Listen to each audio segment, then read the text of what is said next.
Hi, everyone. About a minute on what's happening in Britain, and it really does defy description and the imagination that the new Labour government is planning to follow Germany's foolish climate plans. You may have seen this. Keir Starmer was in Baku a few days ago at the COP29 meeting, and he announced that the British government, now the new Labour government, is planning to cut emissions by 81%, CO2 emissions in Britain, to cut those emissions by 81% by 2035. Before I get to that, if you don't know me, my name is Robert Bryce. I give you the facts and the numbers, not the spin about energy and power. Okay, so back to Britain. Keir Starmer is the Prime Minister of Britain now.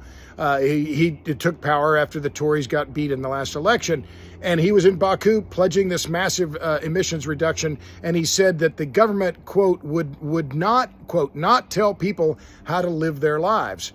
Well, how are you possibly going to achieve such a drastic reduction in emissions if you don't tell people how to live their lives? And in fact, earlier this month, Britain's National Energy System Operator released a report which said that attempting to decarbonize the electric grid by 2030, which is one of the other plans that is now in the works, would cost something on the order of $51 billion. That amounts to about $1,640 per British household.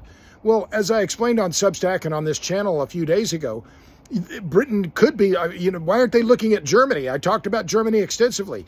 The German government, the day after the elections here in the United States, when Trump beat Harris, the German government collapsed on that Wednesday.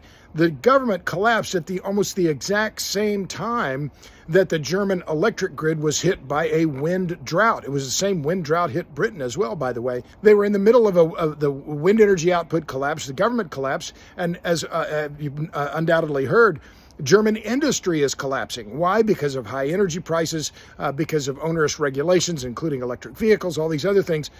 Germany is a basket case. Their economy is in the ditch. Their economy is contracting. And yet here is Britain just foolishly emulating the disastrous climate policies that are underway in Germany. It's clear that voters are not, the climate issues, climate policy, climate action is not a high priority for most voters. And yet here the new Labour government is following these disastrous policies in Germany. It really is, to use a Britishism, gobsmacking. Okay, I'll stop there. You know where to find me. I'm on Substack, robertbryce.substack.com. Thanks a lot. See ya.